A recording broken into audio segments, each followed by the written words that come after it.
العلمانية من أوائل الجامعات اللي اشتغلت في العاصمة الإدارية الجديدة قدام حضراتكم في منطقة الأعمال المركزية. برضه موقعها مميز جدا. في الناحية التانية من منطقة الأعمال المركزية موجود الجامعة المعلوماتية والجامعات الأوروبية، وموجود الجامعة الكندية. ده كل 4 جامعات موجودة في محيط منطقة الأعمال المركزية. الجامعة الألمانية على محور الزاد الجنوبي، الجامعات الأوروبية والمعلوماتية والجامعة الكندية قصاد الحي السكني R3. ده كده منطقة الأعمال المركزية، طبعا شرحناها أكتر من مرة.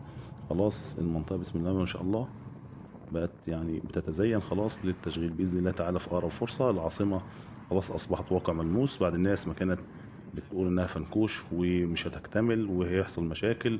ده الحمد لله الدنيا بدأت تشتغل في العاصمة. الوزارات فيها ناس، الار 3 فيها سكان.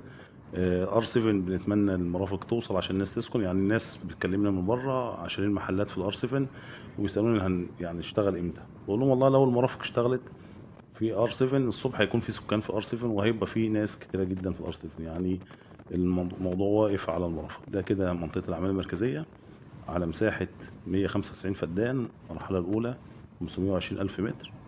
وبرضه منطقة ام يو 7 بدأت تظهر من هنا انفينيتي تاور، 6 ايكونيك تاور، دايموند، تويستد تاور. كل دي منطقة ام يو 7 ظاهرة قصادنا الناحية التانية على محور بن زايد الشمالي.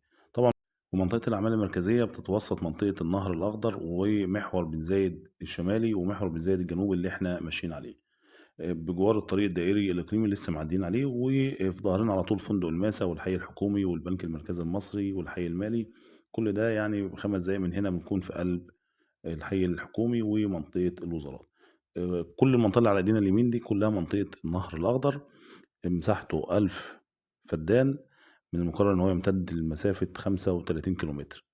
تم تنفيذ لحد دلوقتي تقريبا من 10 ل 11 كيلومتر.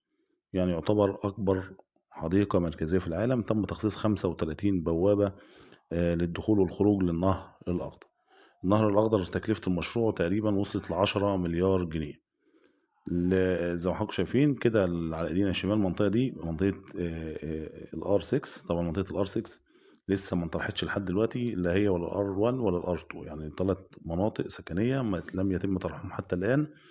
زي ما حضراتكم شايفين كده كمية العربيات والناس اللي بتتحرك. يعني الدنيا بدأت تشتغل في العاصمة، يعني ما بقى يعني بقت واقع ملموس.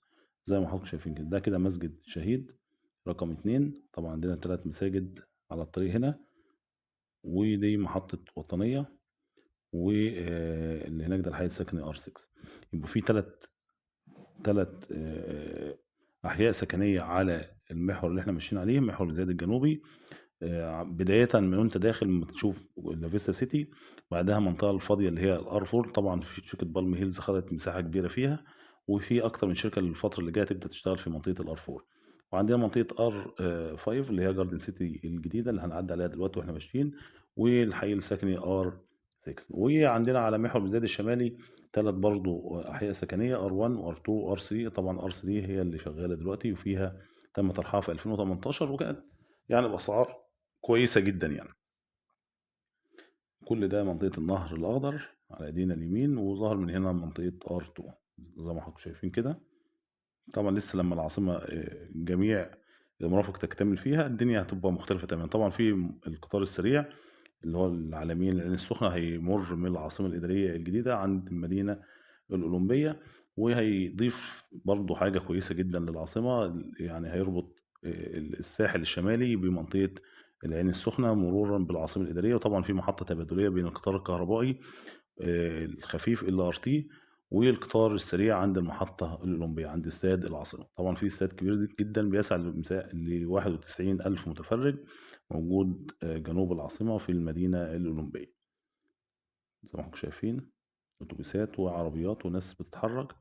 وده كده منطقة النهر الأخضر. طبعا احنا بنتمنى بقى الفترة اللي جاية يبدأوا بقى تشغيل منطقة النهر الأخضر، ويبدأوا يشغلوا الدنيا كده، يعني يفتحوا المكان للزيارات وللعائلات وبصفة مستدامة، ما يبقاش في الأحداث بس. يعني مثلا يعني هم طبعا منطقة النهر الأخضر فتحوها في احتفالات رأس السنة وكانوا عاملين فيها الاحتفالية بتاعت رأس السنة، بس احنا بنتمنى انها تبقى مفتوحة بصفة مستدامة ومعروف للناس والأسر اللي موجودة هنا في العاصمة، وأي حد في مصر عايز يجي يدخل ويشوف الدنيا ويستمتع بالطبيعة هنا في العاصمة، يعني يكون المكان مفتوح.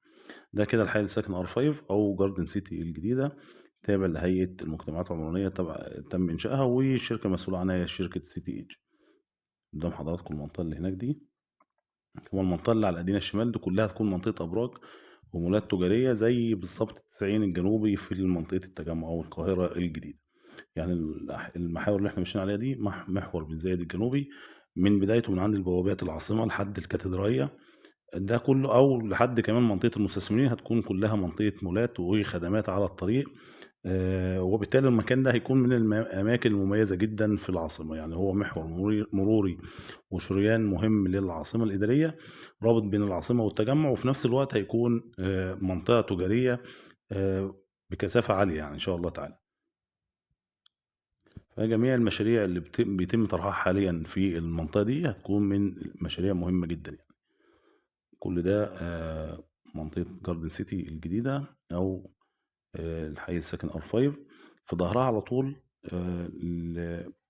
الكيان العسكري، وطبعا تم نقل الكلية الحربية في الكيان العسكري ظهر الحي الساكن R5. في محور رابط بين العاصمة والتجمع السادس بالتجمع والتجمع الخامس في ظهر الحي الساكن R6 و R5، مرورا في ظهر لافيستا كده. المنطقة دي تكون برضو من المناطق المهمة طبعا. كل ده منطقة النهر الأخضر قصادنا، وهنا بدأت تظهر المشاريع اللي بيتم طرحها حاليا في منطقة MU12. كل دي منطقة MU12 على محور بن زايد الجنوبي. في مشاريع كتيرة جدا، وإن شاء الله تعالى نبقى نصورها باستفاضة وننزل مشاريع زي ما بنعمل في منطقة الداون تاون وفي الحي الساكن R7 كده بإذن الله تعالى. كل دي مشاريع موجودة على محور بن زايد الجنوبي.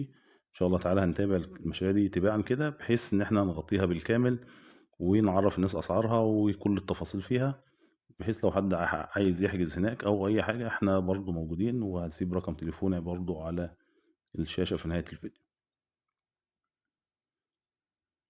بدأ يظهر من هنا مشروع بيراميدز سيتي في مدخل العاصمة مباشرة أمام البوابات، وقبل منه على طول مشروع تابع لشركة كونتاكت.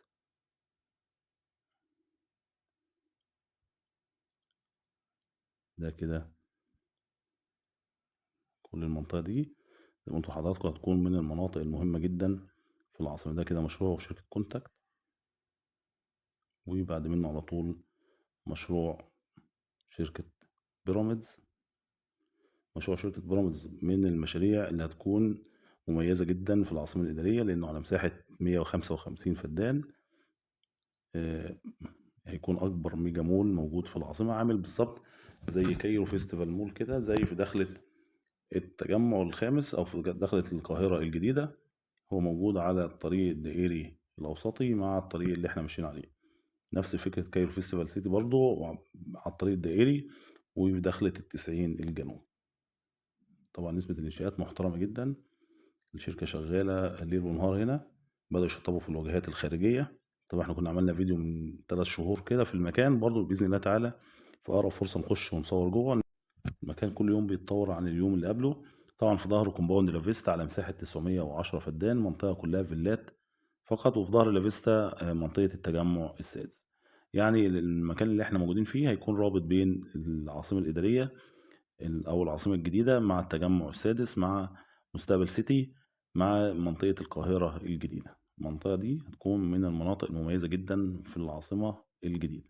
دي كده بوابات العاصمة، كمية العربيات كل دي عربيات خارجة من العاصمة زي ما انتم شايفين. يعني في حركة وفي ناس بتدخل وناس بتطلع، يعني مش زي ما الناس بيشوفوا الفيديوهات يقول لك الدنيا فاضية مفيش ناس. لا، في حركة وفي ناس بتشغلة في العاصمة وفي موظفين وفي ناس ساكنة خلاص. يعني العاصمة أصبحت واقع ملموس. احنا طبعا هنخش وهنلف من قدام وهنرجع تاني كأننا راجعين داخلين على العاصمة تاني، عشان الناس تبقى عارفة المسار اللي احنا ماشيين فيه. دي بوابات العاصمة، وطبعا بوابات العاصمة دي موجودة على جميع مداخل العاصمة. جميع مداخل العاصمة فيها نفس البوابات بنفس التصميم اللي قدام حضراتكم ده كده.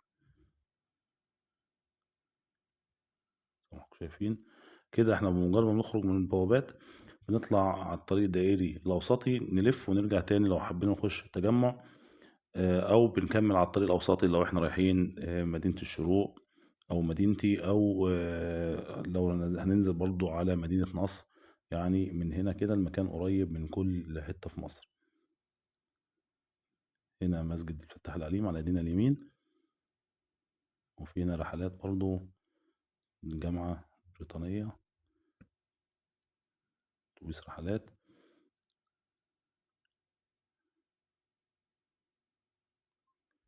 كده زي ما حضرتك شايفين احنا يعتبر خرجنا كده خارج بوابات العاصمة،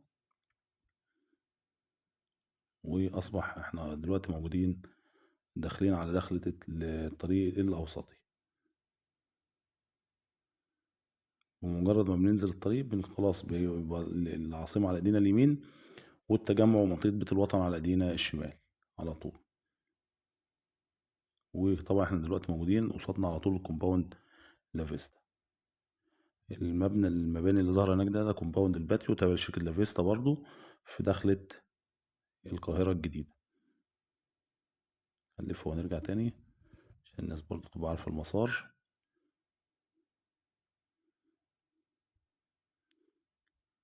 كده بوابات العاصمة والعربيات زي ما انتم شايفين الزحمة والحركة. بنتمنى طبعا كل المناطق الخضراء دي الصفرة دي تبقى خضراء، يعني كل المناطق الصفراء اللي في مسار أو في مداخل العاصمة كلها تتزرع وتتشجر، بحيث الشكل العام يبقى أجمل من كده بصراحة. كده أصبح كومباوند لافيستا على إيدينا اليمين ظهر في الفيديو كده، منطقة الفيلات. وهنا مدخل العاصمة بوابة العاصمة زي ما حضراتكم شايفين. ده مسجد الفتاح العليم اللي ظهر في أقصى يسار الصورة. ومن بعد بوابة العاصمة بيبدأ معانا مشروع بيراميد سيتي. زي ما قلت لحضراتكم مساحته 155 فدان، موقع مميز جدا رابط بين التجمع العاصمة، التجمع السادس، التجمع الخامس، مستقبل سيتي. المكان هنا قريب خالص من كل حتة في الأماكن في شرق القاهرة. كل ده كومباوند لافيستا زي ما قلت لحضراتكم مساحته 910 فدان، في كله منطقة فيلات. طبعا الكومباوند فيه حياة دلوقتي وفيه ناس ساكنة، عشان الناس تبقى عارفة الكومباوند فيه حياة وفيه ناس ساكنة. ده دخلت كومباوند لافيستا من هنا كده. ومن هنا كده يعتبر بداية مشروع شركة بيراميدز. كده نكون وصلنا لنهاية الحلقة بتاعتنا. زي ما قلت لحضراتكم النهاردة 3/2/2026 توثيق. وهسيب رقم تليفوني لو حد عنده أي سؤال أو أي استفسار، بنحاول نرد على كل استفساراتكم. ولو حد حابب يحجز في أي مشروع من مشاريع العاصمة برضو يقدر يسيب لي رسالة، وأحاول أرد على جميع الاستفسارات السادة متابعي قناة المهندسين الوطنيين. في نهاية الفيديو الناس ما تنساش تعمل لايك للفيديو وتشير الفيديو وتشترك في قناتنا قناة المهندسين الوطنيين لو انت أول مرة تتابعنا. والسلام عليكم ورحمة الله وبركاته.